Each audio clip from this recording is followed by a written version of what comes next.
Hello, everybody. Welcome to tonight's Sunday night Interesting Modelling Co. show. I thought I got rid of the banner just then, and it was still on. Sorry about that. A good start to the show. Here we are in chilly old England. We've had at least that much snow, which is enough to bring the country to a standstill. Well, you say that. I say that. But we've had an absolute dump of snow today. It hasn't stopped snow. We've had... Really? Okay. We've had... which for the UK is quite a lot. It hasn't stopped snowing since first thing this morning. I think it's just about stopped snowing now. But yeah, it's been really good today. I mean, it's sledging amounts of snow, which is good, and snowmen amounts of snow. Very excited I got about it because, as anybody knows, I love snow more than anything else in the world. It is literally my number one favorite thing. So every time it's even starts to snow. So this morning it was snowing, and Liz came into the living room as I was eating my breakfast. I was looking out of the window and she asked me what I was doing, and I just said, I'm watching the snow, because it made me very happy. And then we went for a walk in it. And then later on today, I went for a second walk in it as the light went down and it got dark. I could talk about it all day. I genuinely adore it. I do like snow, and I'll just tell you a very, very quick story. This goes back about 10 years ago when we had the big snow. I think that was today. No, but we had about 10 years ago, we had the big snow, you see. And I go to like a little carol service just next village. And it's like in an old 10th century church, which is about the size of my living room. But it was cancelled because it's right at the top of a hill. Anyway, long story short, they said that they cancelled the carol service, but they're going to have like an impromptu kind of sing-along to anybody who can turn up. So I literally put my Arctic Mock of the Antarctic survival gear on and yomped 3 miles across fields to get there. I had a sing-song, consumed about 20 cups of tea and about 60 mince pies, and then walked back. And I remember when I stepped out, and it's like you're looking across the whole of the valley, and it was just getting that kind of like blue, kind of like dark light in the afternoon with all the lights coming on everything. And I remember thinking to myself, this is probably about the only time in my life where it's going to be Christmas. I'm at a carol service and it's actual proper Christmas card snow outside. Love it. And it was glorious. It was glorious. I do genuinely get excited about it. So I went to invited to a mole show in Norway. I went there for they have a Nordic Challenge, and went there 5-6 years ago, I guess. Flew in to Oslo in a blizzard, and it didn't stop heavily snowing for the entire time we were there. We were literally snowed into the hotel. You couldn't move. You couldn't go anywhere. You couldn't get out. We were literally snowed in. And I just sat there in my hotel room for a couple of hours as everything was going on around me, just looking out of the window, watching the snow coming down, and it just seemed to me to be the most perfect thing I'd ever seen. And that just to watch the snow drifts, and if people post images, post videos of it snowing, I just watch the videos. Genuinely cannot tell you how much I do love snow, and I love going for a big walk in the snow. And at the end, perhaps if you've got time at the end of the program, I'll tell you another snow story. But I am conscious of the fact that we are about 5 minutes in, and as always, we are talking about everything and anything other than the modelling. And there's been a very cursory mince pie mention, which is always a good thing. So that's good too. So not only have we talked about snow, we've also talked about mince pies and cups of tea. And now Christmas, which is our favourite thing on this channel. So, which it is, yes, it certainly seems to be. If we're still doing this in July, we'll probably still be talking about it. So, well, we've talked about having a Christmas party when the lockdown's lifted in the summer. That's a good idea, actually. Decorating the house again and having friends round to have like a Christmas meal. We've actually talked about doing that. We probably will as well. Well, between you and me, but don't tell anybody else, right? Is that I got this wonderful little book. It's this little tiny book, and it's about Christmas traditions or whatever. And one of the things it mentions is that in Europe, right, they don't take their Christmas decorations down until the 2nd of February. Right. So I thought this year, between you and me, right, I thought this year, I'm going to do that. And did you? Are you still up? They really are. Oh, I thought you were kidding. Oh, right, No, they really 40, are. but that's just between you and me, okay? So, As don't an worry. no So let's doubt. move on. Sorry about that. Let's move on.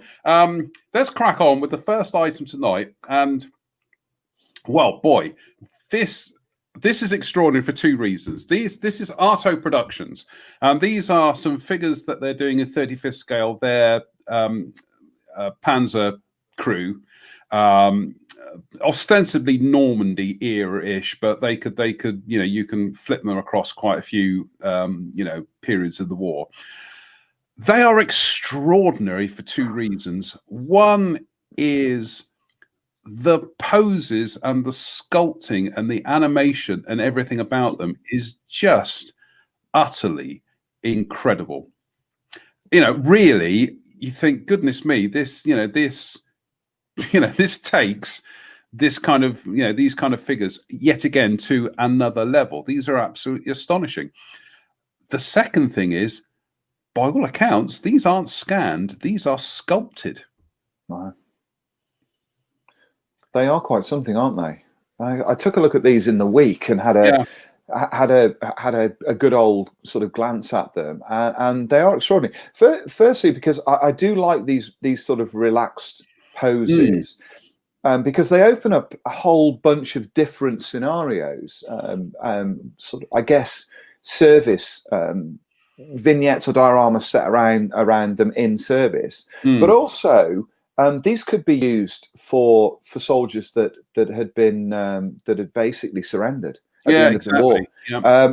And I could see a really nice vignette with these three chatting to some Americans or chatting to some British soldiers. Funny to say that. As soon as you started talking, that was the first thing that came to my mind, that these would look good as they just tell a story. They do. Yeah. They just have that sort of, well, it's over for us kind of look about them.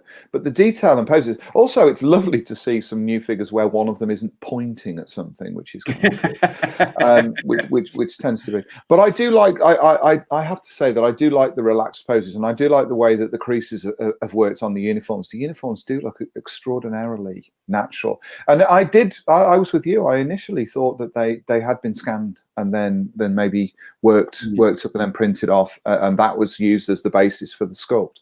But if they're actually sculpted, then those are three very fine looking figures. I had a look down Arto's Facebook page, and it does show them actually working, physically sculpting. So and these are apparently based on actual kind of people as well. So actual photographs of soldiers from World War II. So it's just little things that you don't tend to see from mainstream figures, like the hair poking out the side of the hat. Yeah, it's just little things like that just. It's also the other thing that I like as well about these is it looks like the uniforms are too big for them.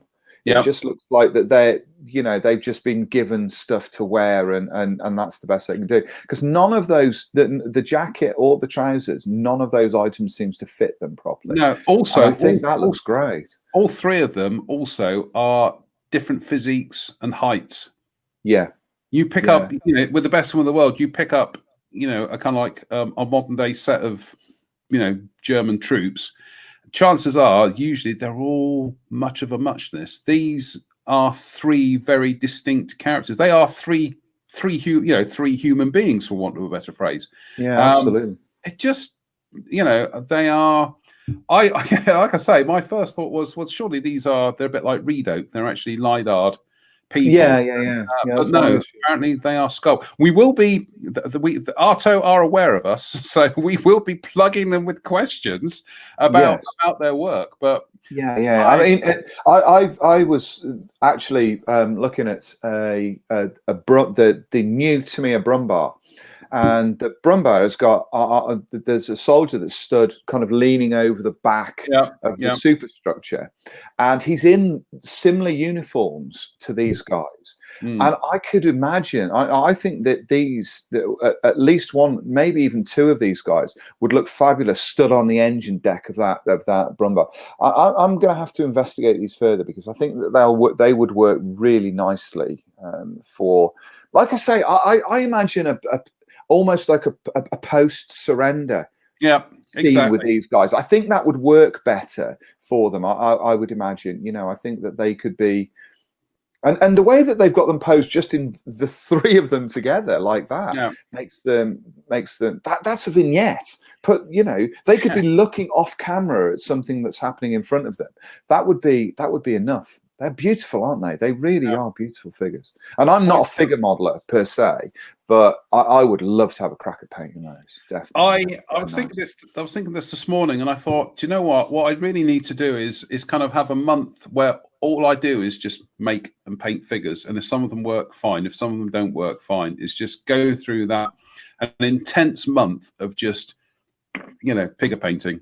I'd like to do that as well, but then I end up wanting to chop my fingers off because I'm so terrible at it. I don't know what it is about. I think it becomes a mental block because technically the techniques aren't that dissimilar really with figure painting. You're using the same materials, using the same brushes, all of those kind of things, and it's just learning sort of layered techniques. Can I do it? No. There we go. They are 100% traditional sculptures, which makes the question is what how has the talent moved on in decades that people weren't doing this 20, 30, 40 years ago? I think they were actually. I think the word. If you look at some of the Hornet figures from back in the day, if you look at some of those, if you look at some of the sort of post-militaire figures, those kind of things that were in slightly bigger scales, they were creating these things. I think there have been brilliant sculptors out there. If you have a look at Alpine miniatures, for instance, they produce beautiful figures as well. So they are out there. It's just that when you get something that's this unusual and that seems to be like a step change, I think mainly because they're unarmed soldiers, and you don't get that very often. But I think that the levels of detail have been there, and but this is just, they are really lovely. Really, really nice. We like them a lot. Moving on, we come to Facehanger, Mr. Mike Reeves. He calls it his little company, but it seems to be getting bigger by the day, to a point where I noticed that today he's decided to take 2 or 3 days off taking orders because he's so swamped. So, which is great news for Mike, and I'm really pleased for him. Mike's released some images of some upcoming sets designed for the A10C Thunderbolt 2. So you can see here that there are various pylons and details, corrections, that kind of thing. From what I can gather, he's going to be doing upgrades for both the Hobby Boss A10C and also the Trumpeter 32nd scale A10A, from what I can gather. So there will be updates for those. Now, these are external updates, which you can see here, but there are also cockpit updates. He's released some information on the cockpit interiors of these, and these do look really extraordinary. We're not sure. These are the prints from which the parts will be cast, so you can kind of get a sense of the levels of detail that are possible from this.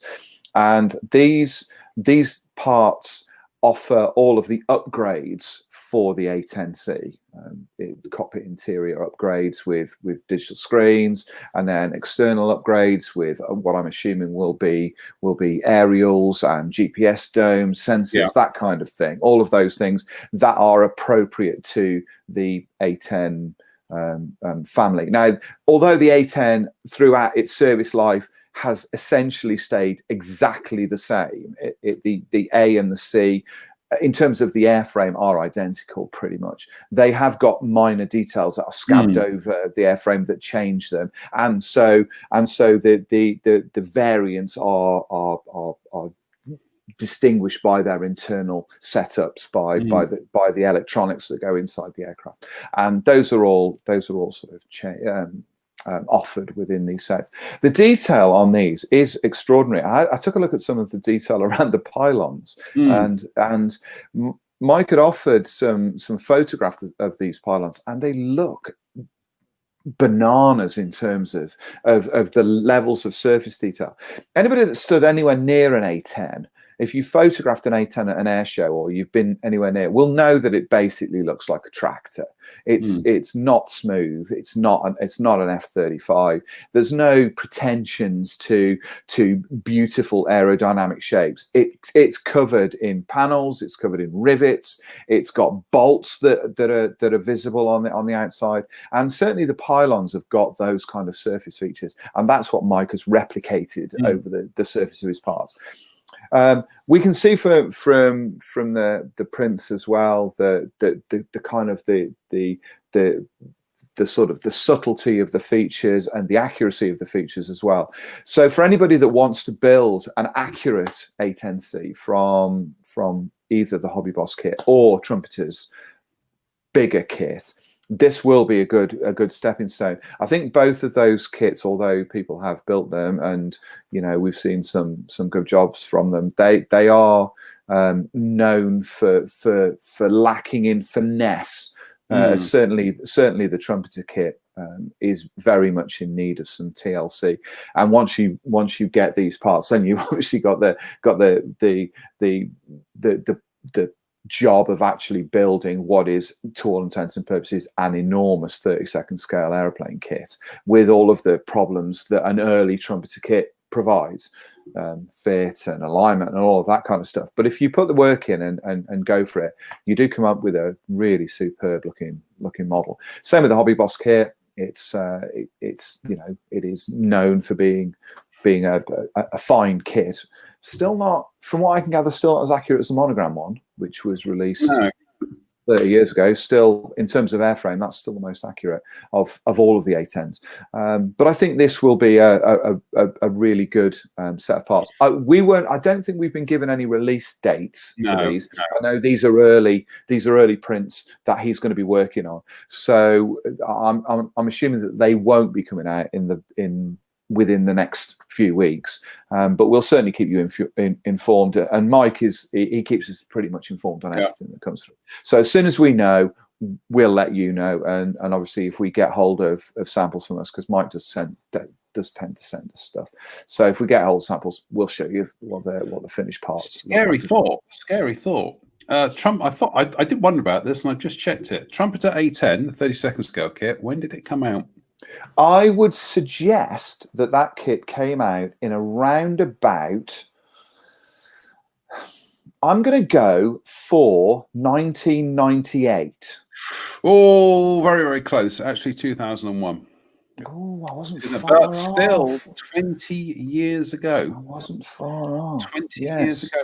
But the thing, just as an aside, because you know us, not that we do asides that much. We do a lot of asides. But 30 seconds, get me teeth in. 32nd scale A10 is one of those kits that people will always say, oh yeah, 32nd scale A10, top of the wish list. Model companies, listen to modelers. They want a 32nd scale A10, you see. How many have you seen at model shows? I think I could probably count the number of completed 32nd scale A10s on the fingers of two hands. Right. Similarly, how many of those Bronco Horsa gliders in 35th scale have you seen built at model shows? Never seen one. Never seen one either. No, not seen one. I know that there's a chap, an American fella, a very good model maker as well, who's building one at the moment for part of a vignette. I have never seen one built. No, and again, we were talking. I was just going to say again, it's one of those things that people say, oh, they should do 35th scale Bronco, a Horsa glider, think of all the things you can do with it. Well, yeah, there's probably lots of things you can do with it, but the one thing I'm not seeing people do with it is build it. Is building it. And I go to a lot of model shows, as you would imagine. Well, I can count. Well, I used to, before. Yes, whatever. Yeah. And I can count on the fingers of one hand the number of 32nd scale Lancasters I've seen built. I can count on the fingers of one hand the number of 32nd scale B-24 Liberators I've seen built. And I can count on the fingers of one hand the number of 32nd scale B-17s I've seen built at model shows around the UK. And yet we're told that people want these kits. And as I sort of pointed out, I mentioned on my page, obviously a lot of people are buying them, but not very many people are building them. Or are we falling into the trap that we tend to be very wary of, which is thinking that model shows are a barometer for the entire hobby? Perhaps Possibly. they're not. Perhaps people are buying them, which is, frankly, that's the main thing. As long as they're buying them. Well, also, we're not really seeing a huge number of those on forums, are we? We sort of see. No. But I stress my point. People are buying them. They must be selling. Otherwise, you know, we if they weren't selling, we'd be going to model shows. If we were allowed to go to model shows, we'd be going to model shows, and we'd be seeing them on sale for 36 pence. To be honest with you, the only times I think I've seen 32nd scale Lancasters, B17s, B24s built were ironically on the stands of the manufacturers. Yes, And that was the thing is, but I understand why that is, because I would love to build monograms 48 scale B24. I have one in the loft and I want to build it. Okay, but that thing is like this wide when it's finished. And I'm like, where do I put that? Then if you look at a 32nd scale B24, it's like this wide. And I'm thinking, that wouldn't even fit on my workbench. How would I build that? So I do understand that. And as great as they are, logistically, they're not easy to start to work around, are they?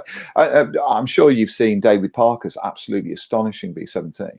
And I remember just drooling over what he'd done with that B17 when I saw it at Nationals for the first time, thinking, God, that is amazing. And it still is. Every time you see it, it's almost like you're seeing it for the first time. It is an astonishing model. And if ever there was anything that inspired you to build that, but every time I look at it, I think, I have nowhere to put that. Where would I put that? What is the point? And then what I do is I go, what is the point of me building that if I've got nowhere to put it? Now, you see, I've one kit that I've always wanted to build, and I hopefully, you know, one day I will build this. But it's the Italeri 72nd scale Messerschmitt Gigant. Oh yeah. Now, I've had opportunities in the past to get one and to get one at a good price. But the problem with that is, if I build it, where do I put it? Where do I put it?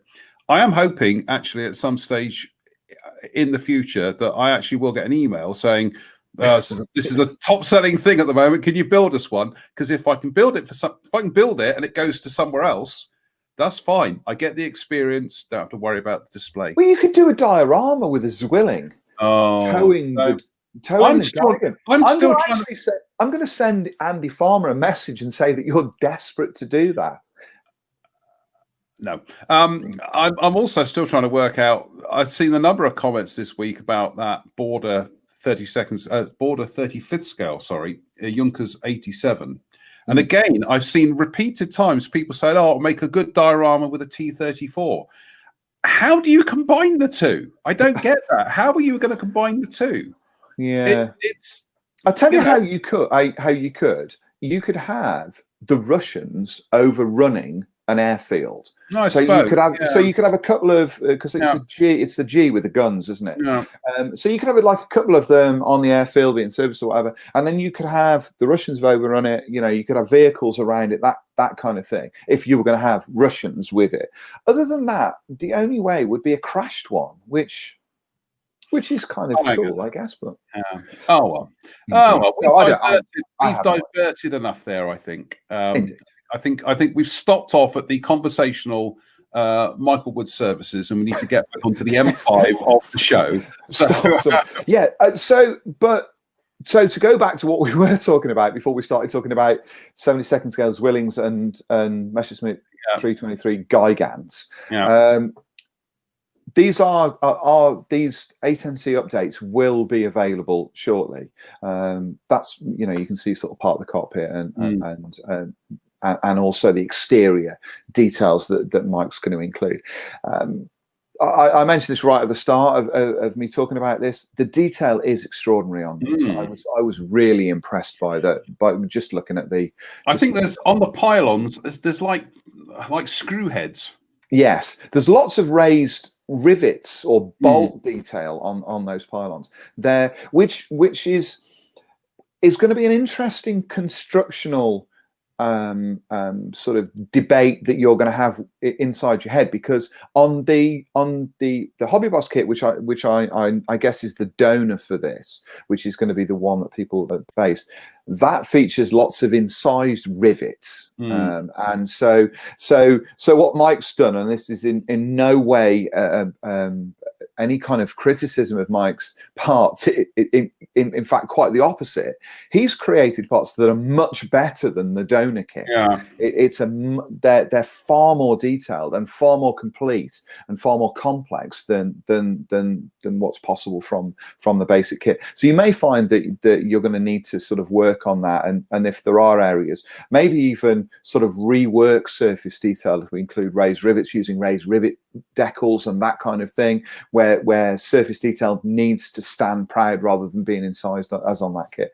But even so, and taking that into account, I think the possibilities from what Mike is offering in both scales will allow fans of that aircraft, and let's be honest, who isn't a fan of the A10 is going to be a fan. A comment from the man himself here. He says, pay no attention to the tanks. Those are for scale and for a personal prototype Hornet. So nice. As you thinking, well, where do they go on A10? They don't. So prototype Hornet, the one in the white, gold, and blue scheme, which we all love here quite so much. Which is the most gorgeous scheme ever applied to an airplane. I think we've had this conversation, haven't we? Before, yes, I think yes, you've had that conversation, and yeah, exactly. Yeah, so in the same way that the F-15 is by far the best looking airplane ever to take flight. I think we've had that conversation as well, haven't we? I'm too tired to argue. Let's move on. Now, moving swiftly on. We now have this I think is a brilliant set, and this is from ICM. And it's 35th scale, and I can't spell civil for some reason, so I'm just going to correct that on my notes. Yeah, I know. I'm going to correct that on my notes here because that's really annoying. It's 1/35th scale, American Civil War weapons and equipment, right? Yeah. Now, obviously, these will be, of use because ICM do figures of the American Civil War. However, you could pretty much shoehorn a lot of these things into other later eras. Either the bugle, for example, is universal. The swords make for good kind of diorama things for, I don't know, bits and pieces left around from a war-torn street of somebody's house, somebody's personal belongings being looted. Let's put it this way: these aren't just stuck in the American Civil War. These do have other applications, and I think they look fabulous. I think it's just one of those sets that, again, I wouldn't count these as a model. I count these as an accessory. So I quite happily buy these and just go in there and take what I want, as and when. We've seen a lot of Civil War figures come out in plastic. We've seen a lot of Wild West figures come out in plastic, Indians and cowboys and all of that kind of thing. So it's not a great leap to see these come out as an accessory set. And I guess one of the things that these would be very useful for is a battlefield scene. So you could use soldiers on a battlefield during Civil War, combine those kind of figures that are now available from the likes of ICM and I think Masterbox or those kind of ranges, and have these sort of strewn around so that you're not raiding bigger sets of figures simply for the weapons. This allows dioramas and vignettes to be explored. Also, one of the things that I've sort of had planned in my head for quite a while is to do a museum inside of a museum and have something like this in a glass display case. I think that would look really cool as well. They look great from I'm assuming they're the drawings rather than painted parts, but that's just the box art. Yeah, but it also opens up possibilities, I guess, and it would be lovely to see if this does happen, a la Hysterex, that we start having Civil War cannons and limbers and that kind of thing being offered. Maybe even offering campground sets with cooking pots and all of those kind of things. Although I guess you can use some of the I don't think we've got anything from them today, have we? No, we haven't. So I'll give them a mention anyway. So wooden boxes and casks and that kind of thing, the likes of which we've seen from Mini Art. So you can bring those together and create vignettes and dioramas using these. So, I'll tell you who would have loved these and would have featured these quite a lot in dioramas. Were they still making? Well, probably still making dioramas, but in their heyday, do you know who'd have used these a lot? Old Francois would have been using these. He would have had those rifles all up in like a tripod. Yes, indeed. And, yes, the water things scattered around the ground. That's at the risk of using that as a basis for yet another idea of mine. But yeah, he would have done those kind of things. He did a number of Napoleonic scenes. Still lifes, yes. Yeah, he did a number of those. So yeah, good little set. I'm assuming as well, as it's from ICM, that the molding quality, detail will be great, and also that they won't be that expensive should you wish to grab hold of these, which is really nice. Yes. Anyway, moving on from ICM's set of Civil War weapons, we come to a new Zvezda kit that was released this week. Everybody that watches this channel knows how much we love Zvezda, and every that watches everybody that builds Zvezda knows how much they love Zvezda. It sort of almost goes to say, really, especially the new stuff. All of the new kits that they've been producing have been fantastic. But they're about to produce a new 35th scale truck, a KAMAZ 4326. This thing was kind of. The idea for it came through in the 1980s, but it wasn't until the early 90s that this truck started to reach production, when they decided it was a good idea. As you can see, 4x4 truck. It's a stock military design. It's pretty utilitarian. There's nothing particularly spectacular about it. It's what it is. It's a Russian truck. And as a result of that, there's lots of exposed detail that Zvezda are going to have a lot of fun with on this vehicle, and that means that there'll be a high parts count. There'll be very small parts in this thing, but it will build up and it will create a really interesting little model. Now, although it is a fairly utilitarian Russian truck from that period, we've seen Russian trucks before. What's interesting about this one is there are lots of variants on this that take it away from this open kind of truck, open truck bedded truck. And when I was doing my research for this, I just came across a kind of a bunch of these. There are fire service vehicles, there are fire trucks, there are enclosed bodies that go onto this. There are kind of workman's trucks. There's even a truck that was converted into a racing vehicle that took part in the Paris Dakar rally. So, and that had like an enclosed body with all of the bits and pieces, I would assume, scabbed onto it, jerry cans full of water, all of those kind of, plus all of the racing paraphernalia that went on the top of it.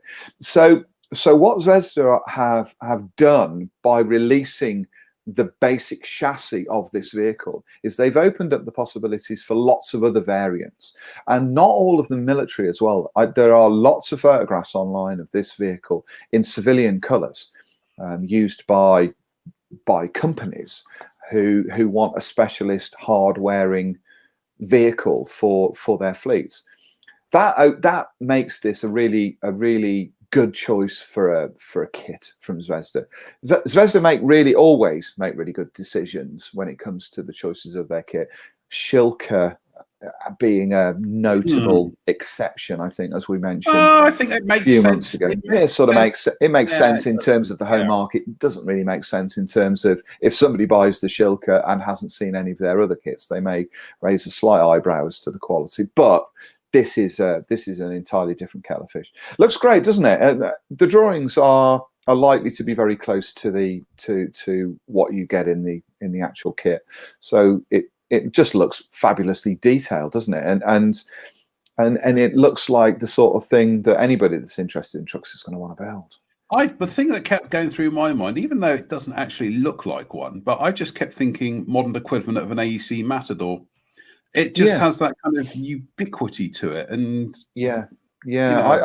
I sort of like the idea of this thing, sides down, maybe a high ab crane on it or something like that, with pallets on the back that have been loaded in. I also like the idea of this being like a civilian truck working for like maybe a logging company or something like that, carrying heavy equipment.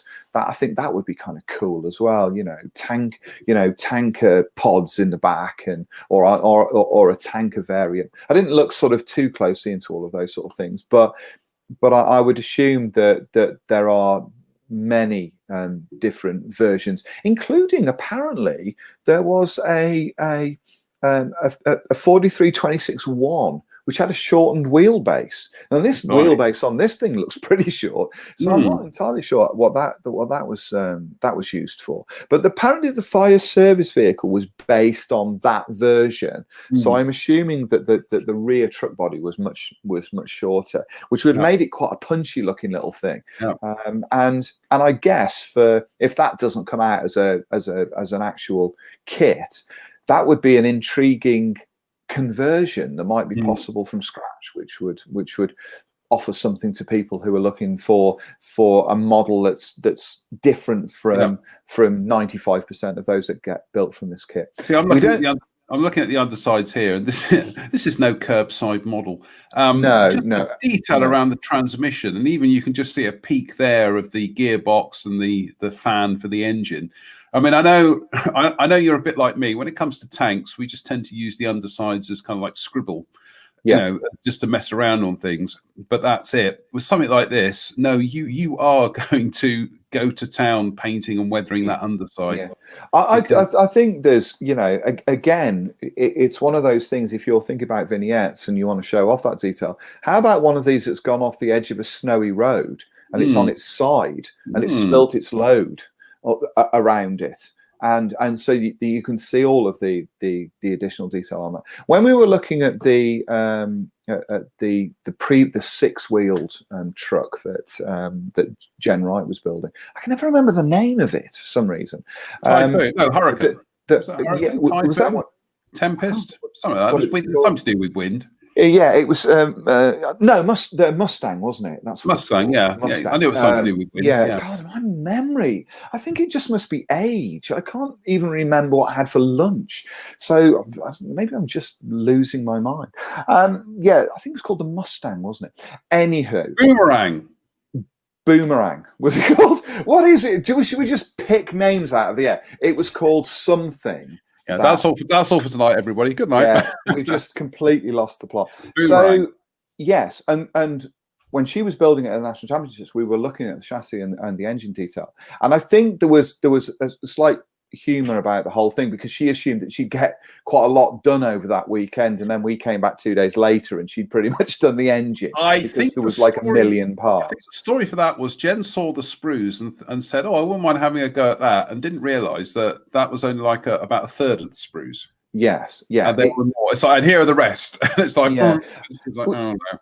Joking aside, we certainly made our minds up that was amongst the most detailed 35th kits we'd ever seen. Staggering, wasn't it? I'm struggling to think of very many more 35th scale kits of anything, tracked vehicles or even vehicles with interiors that has more detail than that one has. It really is an eye-watering piece of work. You see, I tend not, I'm not really a fan of modern Russian vehicles at all, really. Not at all. Sorry. Although we will come to people who upset huge swathes of the community a bit later on towards the end of the show. Yes, indeed. But it got to be said, I do like this. Something about this that I look at this and I think, oh yes, just something about it. I like it. I like it very much. And yes, And just going on my phone, if you're wondering what I was looking at, the previous one is called the Mustang. It's another Kamaz truck. It's the 5350, which is a 6-wheeled truck. So it's essentially it's like this one but bigger. And so if it's anything like that, if it has the levels of detail that are anything like that, I think this is going to be a real treat. And definitely looking forward to this. Although obviously when I say it's the kind of Russian vehicle I could see myself building, that is in no way actually a contractually obliging agreement that I will actually build one. So I have to say we need to be very careful what we say with Andy Farmer watching this. He tends to see cursory interest as concrete commission that will end up. Oh, we wouldn't want it any other way, would we? Dinosaurs, though, really? Yeah, well, don't worry about the dinosaurs. I'm doing the dinosaurs, so don't worry about the dinosaurs. I'm quite happy to do the dinosaurs by myself. Incidentally, everybody out there see the Godzilla versus Kong trailer?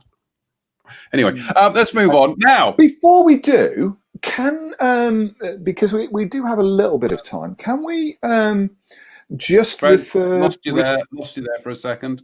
Can we just refer back to the Tiger Moth, the ICM Tiger Moth? Go on. Yeah. Because I have started building one. Oh. So I thought, just for a couple of minutes, I'd give some initial impressions of this thing. I haven't posted any photographs yet, but I will post some photographs in the next couple of days. My initial sort of thoughts on this Tiger Moth kit are still very nice, still nicely molded. Goes together well, all of those kind of things. It's accurate. Now I sent you a photograph, didn't I, of my chosen chosen machine? Yes, which is beautiful, isn't it? It's beautiful. Yes, it is. I'm not doing a military one. Before anyone asks, I'm not doing a military one. Definitely not. Going to go for a civilian version of this. So that's what I'm doing. So, but I have got further thoughts on this, and not all of it is necessarily positive. And the area that I've been working on is the inside of the fuselage. So I've been working on the cockpit and everything. And the cockpit on this kit is remarkably poor, I have to say. And it's nowhere near as complete or as accurate as I would have expected from a kit that is in this price bracket.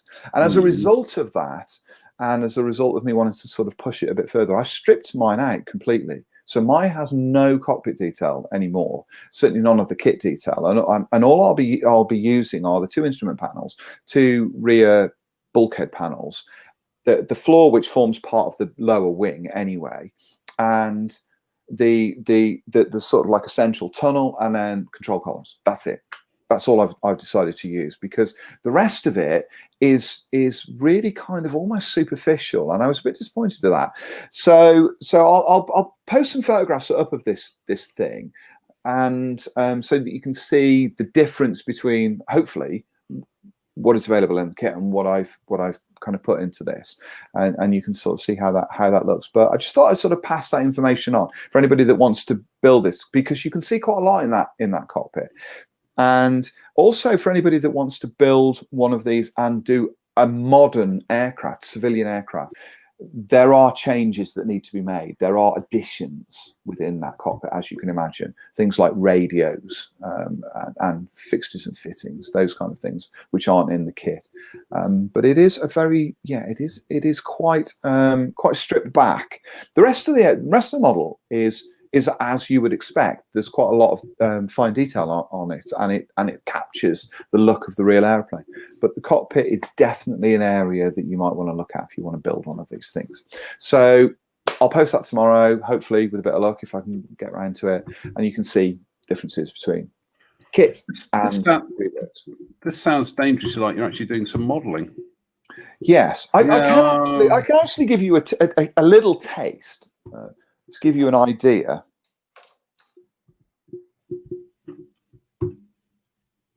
can you see that? Yes, I can. Yeah, ish. Yeah, I can see. Yeah. So if I. Yep.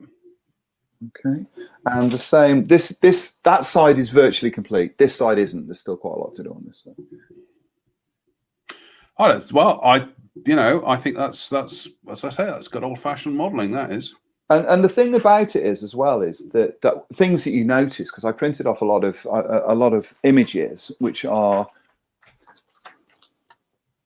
so I printed off lots of cockpit images to give you an idea. Is that I assumed that structurally inside it was pretty much the same. It would be tubular all the way inside, but actually it's not. And it's something I tried to capture is that the framework inside a Zygomoth is actually a mix of tubing and square section tubes framing. So I've tried to capture that as well. And there's hopefully it'll just make it more interesting and make it busier than the actual kit. But that color scheme, I don't know if you've got the image, if you've got it there. No. Did you capture the image? I've got the images, but I can't. Unfortunately, I can't put them up because they're because they're of course they're from the site.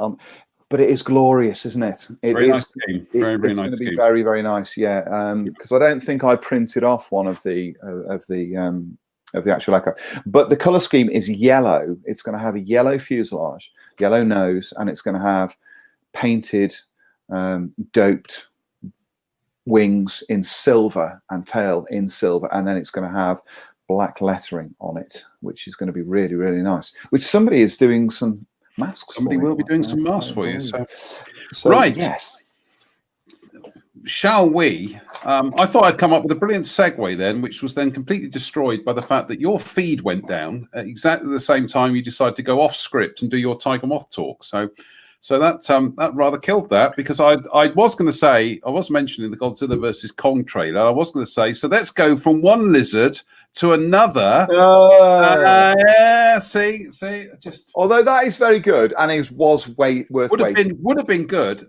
It was totally improvised. Would have been good if it hadn't all gone a bit Pete Tong in the middle. Never mind. Here we go. Gecko models. This looks fabulous. M53 scooter Cushman with a John Wood M4A3 utility handcart, model 1943, most important model 1943, and US paratroops. Now, Gecko have released some figures or some photos rather of, these look like renders actually, of the bike and the trailer, which it shows here, the trailer attached to the bike.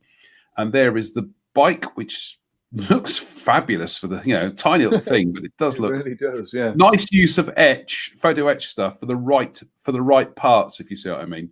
That's a logical use of photo etch parts. And there's the trailer as well. They haven't got any pictures up yet of the figures, but I'm sure, having seen some of Gecko's stuff in the past, they will disappoint. Quite a lot of people came to the same conclusion of seeing this, that this would make a fabulous vignette echoing John Wayne and The Longest Day, wanting to get to St. Mary Glees, where he's being we got to get to St. Mary Glees, where he's being carted along literally on the back of a cart by two paratroopers. And I think that would make, I'm not the only person who saw this and thought, yeah, that's a diorama possibility or that's a vignette possibility. But as you can see from this set, they've done it so that you can either have the bike and the cart separate, or you can tow it up, hitch it up rather. But it's just imaginative. And again, I'm sure I'll be corrected on this. I don't think anybody has yet done the scooter Cushman in this scale. So that becomes another fabulous addition, to 35th scale military stuff. I have to say that I'm just looking at the box and it says this is not a toy, it is suitable for adults.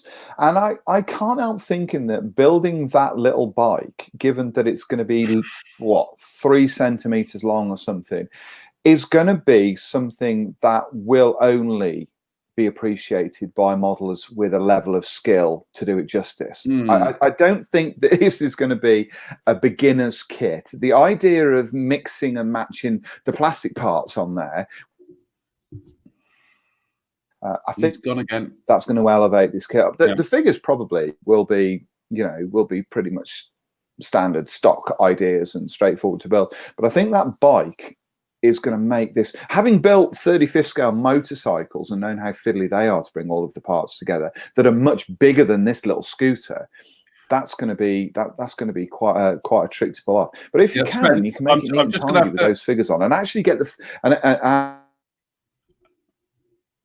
I'm just going to have to boot Spence from the feed for a second there because his feed seems to have gone. So we'll bring him back in. Nope, I think we have streaming problems with Spencer this evening. Did you lose me then? Yeah, you just went completely. I had to boot you out of the studio just to get a cleaner feedback in. So your picture had frozen, but you were talking. Yeah. But you are very. Is Liz streaming something on Netflix at the moment? I don't think so. Let me just dump that off there. You've gone very Aardman animation at the moment. You're all kind of like this, So anyway, you're better. That's better. Is that better? I tell you what, my for some reason my computer just threw up a message saying that your internet is unstable at the moment. You'd be better off going onto Chrome, and I was like, I don't really want to do that because this will not stream on that. So that's probably why. It's just really? It could be down to the weather, actually. I'm on Chrome. I'm using Chrome. Yeah, I don't use Safari. I use Chrome for this. Because it won't allow. It doesn't seem to be good for me on that. I'll try on that, but I'm using Firefox for this. Yeah, so we'll try Chrome. We'll try Chrome. No, I always use Chrome. I don't use Safari. It's a useless program. Safari is big hello to everybody at Apple who's watching. But yeah, you were saying that's not a beginner's kit, but no, I don't think it is. I think there'll be a lot of very tiny parts that go together to make that. That will need to be carefully aligned, carefully cleaned up, and carefully assembled before you even start to think about the photo etch. But it'll look great when it's done. My one concern with this kit, apart from the complexity of it, is the same concern I have with any of these motorcycle kits. It's getting that rider to sit on the seat and making it look like he's naturally supposed to be there. Do you know what? One of these days, somebody, when they do one of these kits, is actually, and perhaps even Gecko have actually done this, is actually mold the rider to the seat. The torso to the seat. But no, fabulous looking release that. So that might be one I might be asking a Somerset-based model shop to keep a lookout for and put one by for me. So yes. So we'll move on now because I believe you have some books in the works. I do have some books in the works. Yeah, I do. The Tornado book is all done. It's all finished. All I'm doing now is just keeping an eye on orders that have gone out. So if anybody's watching this, that has ordered one of these books and it's not arrived yet or whatever, I'm still kind of keeping an eye on the post with everything that's been going on with COVID and also with Brexit and everything that's sort of the way that's altered things. I'm hoping most of them seem to have got through fine, but I'm just keeping an eye for now. But as far as the Tornado project is finished, it's done. I'm finished with it. I see no reason now to reprint the book. I've got a few copies that are coming back to me this week, which will be dispatched next week. But as far as I'm concerned, the Tornado project is finished. I'll send out the last of them, and if there are any stragglers, then I'll deal with those orders. But it is now done and deleted. I don't see any reason to revisit the Tornado at all. So that's all done, which means that I can move on to other projects, which I'm doing. And there are two new books that refer back to last year. And those are the books that I talked about last year during the legacy builds.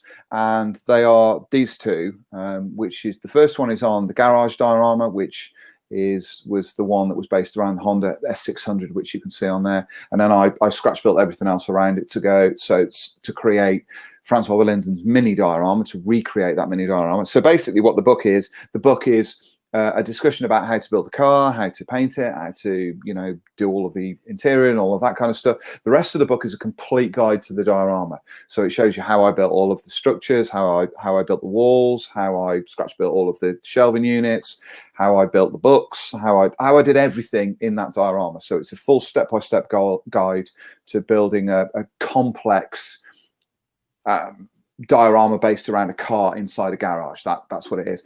It will, however, have a secondary section that's going to go into that, and that will be an extended look at the Lotus Europa. That will be part of that book as well. So it will not only be about that, there will be, or certainly an other car, but at the moment it is likely to be the Lotus Europa. So there will be another part to that, and that also may be a vignette. I'm thinking of maybe having a little vignette around that. The second one is An Enduring Legacy. An Enduring Legacy is about the top 5 Tamiya kits that I built last year leading into this year. The final one was the Panther. The explanation for this is that these are Tamiya's top 5 best-selling kits ever. Nothing comes close within the military miniatures range to the top 5, which is the Panther, the Flak 88, the Hanomag, Panther II, and also the Chieftain. And they continue to sell by the 1,000 every kind of month. They are literally head and shoulders above everything else. Around the world, Tamiya sell thousands and thousands of these kits, and modelers are building them all over the place. It's an astonishing thing. They've never dropped out of the catalogue. Once these models hit the catalogues in the sort of the early 70s and sort of continued, and by the sort of mid 70s they were ever present. They've never dropped out of the catalogue. They've never been deleted, these 5 kits. They've always been sold. So you can imagine for 50 years they've been making an awful lot of money out of these, and these 5 kits have been the bedrock for every single military miniatures kit that has been released by Tamiya in that intervening 50 years. These are the ones that have made the money for them to be able to release. So that second book is going to be about the building and painting of those 5 kits, but it's also about the construction and painting and setting of 5 dioramas that go around those kits. So essentially, the projects were the models that I built were simply the centerpiece for the dioramas. So within that book, it will be included the Hanomag will be the diorama that's got the grenadiers around it, which is a traditional Verlinden diorama. Panzer II also features the SAS Jeep. And that was a desert scene. The Flak 88 is the most well-known of all the dioramas. That's the one that replicates Of No Avail, which is Francois Verlinden's diorama and my favourite diorama. So that's the one that replicates Of No Avail. Chieftain and the Panther are yet to be set. I haven't done the dioramas for those yet, but they will be dioramas. One will be an exercise diorama for the Chieftain, which I've got planned.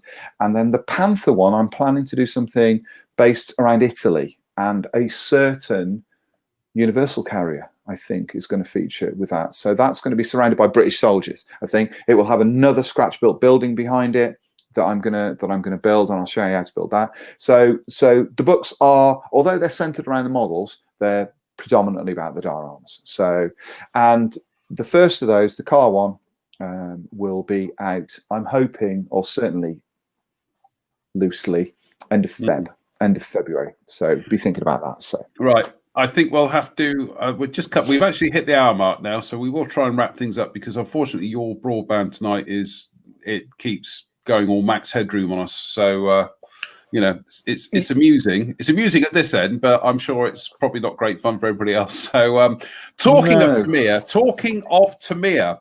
Right, at 4 o'clock tomorrow, Japan time, which is 7 a.m. GMT. So go on to Google and work out around the world what 4 p.m. Japanese time is going to be in your part of the world. Tamiya are making an announcement, and they're making an announcement at this URL, which we've got on the Interesting Modeling Company Facebook page. Do you know what? I think we were amongst the first people to actually announce this, he said, conceitedly. Yes. Said modestly. I think we might have been. But yeah, if we'll put the link up again. But if you go to Tamiya's page tomorrow, work out what 4 p.m. Japanese time is in your part of the world. In the UK, it's going to be 7 a.m. in the morning. So go there and we shall see what we shall see. Now, depending on how exciting the news is, hold on to your horses. We may be doing an Interesting Modelling Co. show extra tomorrow night. Depending if Spencer's broadband is working, of course. But yeah, we might be doing an Interesting Modelling Co. tomorrow. So we shall await with bated breath to see what is going to happen on the Tamiya page tomorrow at 7 a.m. UK time. Yeah, and I think that the release list from there is not just obviously plastic kits; it's everything. Yeah, it's what everything. we can gather. Yeah. But it's also reissues and any other new items. Yeah. And before anyone asks, we don't know. No, we haven't been told. No. We have got no idea what's going on. We've got our wishes. I mean, you're wishing for the 25th scale Tiger to come back. I'd like to see the 35th scale M16 half track come back. And in terms of new kits, I mean, everybody, you know, what have we had this for the best part of 25 years now. Definitely. Tamiya's next kit is a 48 scale B17. It honestly is, and it's like, no, it doesn't happen. It doesn't happen. Any other business? I don't think so. No, Right. I think that pretty much wraps it up for this evening. Quite a quiet evening. Quiet evening.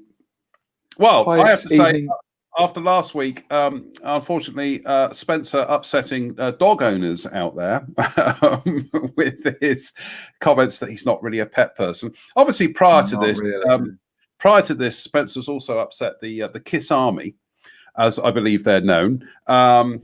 And I mean, I absolutely don't care about that. Yeah, you think to yourself, well, what could be the worst combination of both? Yes, you're right. It is actually Kiss fans who love dogs. What is that? That is just. This is actually off of Kiss's website. Apparently they have a section of the website devoted to Kiss owners who love their dogs. So Spencer, for the love of everything, please stay away from that. Oh. That's like a personal hell. Oh, I have to say, I don't dislike pets. I don't. It's made slightly more difficult by the fact that I'm allergic to both cats and dogs. And I probably would have a dog, I certainly wouldn't have a cat because they're just horrible, mean-spirited creatures that just no. They are our feline masters. They are, yeah. And given that we have an awful lot of cats and two over the road that are the cutest thing you've ever seen, who seem to want to adopt us and keep trying to get into the house, which I patently won't allow. But I do, I do quite like them. So anybody that thinks I don't, that though is something I think should perhaps be banned in case Gene Simmons is watching this and is feeling like punching the litigation button over my distress from seeing dogs dressed as men. As we said, I do actually like a couple of Kiss songs, so only a couple, mind. Yeah. On that note, we will now. Just before we sign off tonight, I think we better sign off on a slightly more positive note as the viewers' numbers start dipping again because of upsetting huge swathes of the community here. Funny we're talking about dinosaurs because I came across this during the week. Now these were made by Lifelike, which is rather ironic because actually the kits were nothing of the sort. But they were Pyro, they were Lifelike. I think some of these even ended up in the Limburg range. I built pretty much most of these when I was a kid. I certainly remember building the Triceratops, the Ankylosaurus, or Ankylosaurus, as apparently you're supposed to pronounce it, and the Stegosaurus, and the T-Rex. The T-Rex is horrific. It just doesn't even look like a. The T-Rex looks like somebody cosplaying a T-Rex. It's really bad. But when you're 6, these are awesome. And this is where I started building dinosaurs as a kid. So fabulous things, really. Not quite so much these days, but just fabulous memories. And yeah, so I'm looking forward. I know you're not, because you're not going to be doing any. I'm going to hog all the dinosaurs. I'm going to build all the dinosaur models. So I just catch up on the comments here. Other things. Yeah, catching up with the comments here. Dave, I said that you have some books in the works. Dave Fleming says, seen Jonathan's book in the works, but never Spencer's. Very good, Dave. Actually, Dave, if you do see my book in the works, let me know, because I'm dying to get hold of some copies, honestly. Rob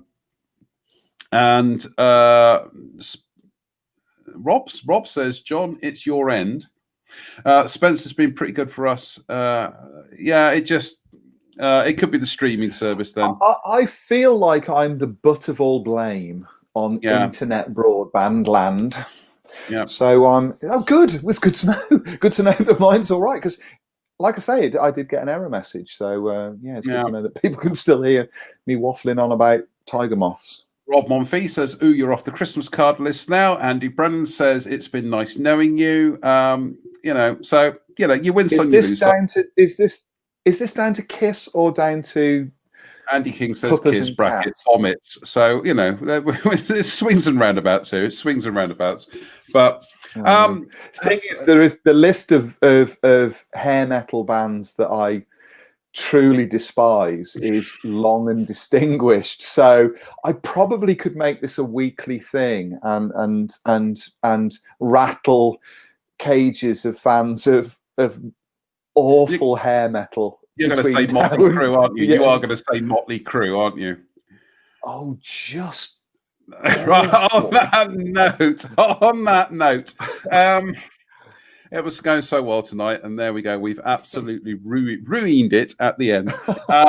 Let's just try and salvage the situation by showing the dinosaurs again. Look at that, awesome. Right. On that note, let's just move on. That's one set of dinosaurs we can all agree on. A passive-aggressive joke. But don't have stupid haircuts. Right. On that note, it just remains for us to say, as always, stay safe, stay out of trouble, do all the things you need to do to, not be a statistic at the moment.